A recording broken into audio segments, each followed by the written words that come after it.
যুক্তরাষ্ট্রের president Donald Trump কি শেষ পর্যন্ত ইরান থেকে পিছু হটলেন, নাকি এটি শুধুই নতুন কোনো কূটনৈতিক কৌশল?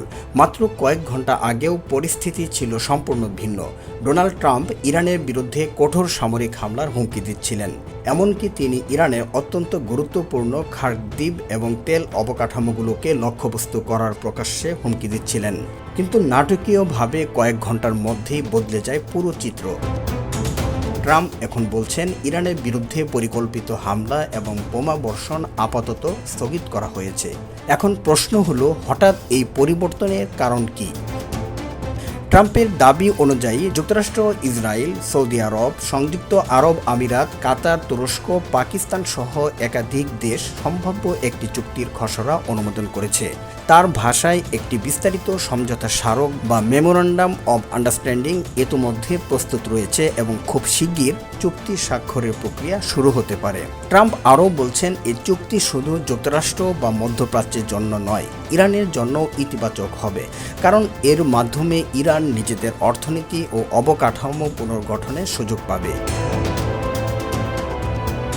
কিন্তু এখানেই শুরু হয়েছে নতুন বিতর্ক, কারণ ট্রাম্পের এই ঘোষণার পরও ইরানের পক্ষ থেকে কোনো আনুষ্ঠানিক অনুমোদনের খবর পাওয়া যায়নি।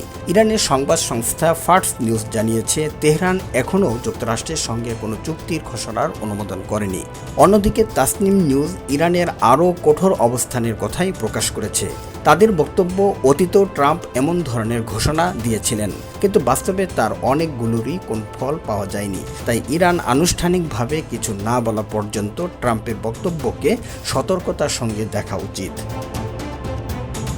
এখন সবচেয়ে গুরুত্বপূর্ণ প্রশ্ন হলো, যদি সত্যি কোনো চুক্তি চূড়ান্ত না হয়ে থাকে, তাহলে ট্রাম্প কেন হামলা স্থগিত করলেন?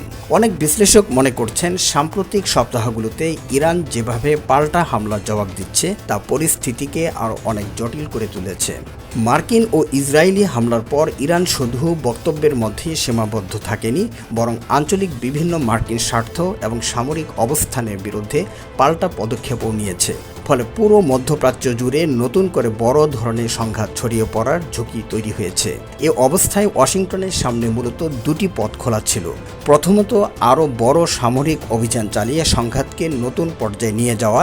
দ্বিতীয়ত, আলোচনার টেবিলে ফিরে এসে কূটনৈতিক সমাধানের চেষ্টা করা। ট্রাম্পের সর্বশেষ ঘোষণা দেখে অনেকের মনে প্রশ্ন উঠছে, হামলার হুমকি কি ছিল শুধুই চাপ সৃষ্টি করার কৌশল, নাকি বাস্তব পরিস্থিতি এবং সম্ভাব্য পরিণতি বিবেচনা করে যুক্তরাষ্ট্র শেষ পর্যন্ত কূটনৈতিক পথ বেছে নিতে বাধ্য হয়েছে? এই মুহূর্তে এর সুনির্দিষ্ট উত্তর কেউ দিতে পারছে না। তবে একটি বিষয় স্পষ্ট, মাত্র কয়েক ঘন্টার ব্যবধানে কঠোর সামরিক হুমকি থেকে হামলা স্থগিতের ঘোষণায় চলে আসা আন্তর্জাতিক অঙ্গনে নতুন করে নানা প্রশ্ন তৈরি করেছে। এবার সবার নজর এক জায়গায়, আসলেই কি ইরান ও যুক্তরাষ্ট্র কোনো বড় চুক্তি স্বাক্ষরের পথে, নাকি এটি মধ্যপ্রাচ্যের চলমান কূটনৈতিক এবং সামরিক দাবা খেলায় আরেকটি নতুন চাল? পরবর্তী কয়েকদিনই হয়তো সেই প্রশ্নের উত্তর পাওয়া যাবে।